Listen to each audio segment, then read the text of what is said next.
చూసిన కనులదే భాగ్యం భవానీ శంకరుల కళ్యాణ మహోత్సవం.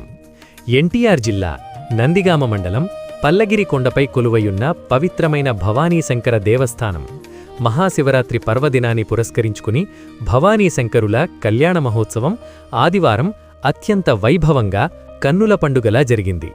ప్రతి ఏటా ఆనవాయితీగా నిర్వహించే ఈ ఉత్సవంలో ముగ్గురమ్మలు కులువయున్న త్రిశక్తి క్షేత్రం నుంచి తలంబ్రాల ఊరేగింపు భక్తి శ్రద్ధలతో సాగింది. ఈ ఏడాది కూడా కొప్పు హనుమంతరావు దంపతులు త్రిశక్తి క్షేత్రం నుంచి తలంబ్రాలను తీసుకువచ్చి భవానీశంకర స్వామివారికి భక్తితో సమర్పించారు. తలంబ్రాల సమర్పణ అనంతరం భవానీశంకరుల కళ్యాణ మహోత్సవం వేద మంత్రాల నడుమ భక్తుల జయజయ ధ్వనాల మధ్య అత్యంత వైభవంగా నిర్వహించారు. ఈ మహోత్సవానికి నందిగామ నుంచే కాకుండా చుట్టుపక్కల గ్రామాలు పట్టణాల నుంచి భక్తులు తరలివచ్చి స్వామివారి కళ్యాణాన్ని కనులారా వీక్షించి భక్తితో తిలికించారు. భక్తి, శ్రద్ధ, ఆధ్యాత్మికత అన్నీ ఒక్కచోట కలిసిన ఈ మహోత్సవం భక్తుల మనస్సుల్లో అమోఘమైన అనుభూతిని మిగిల్చింది. ఓం నమఃశివాయ.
పక్కన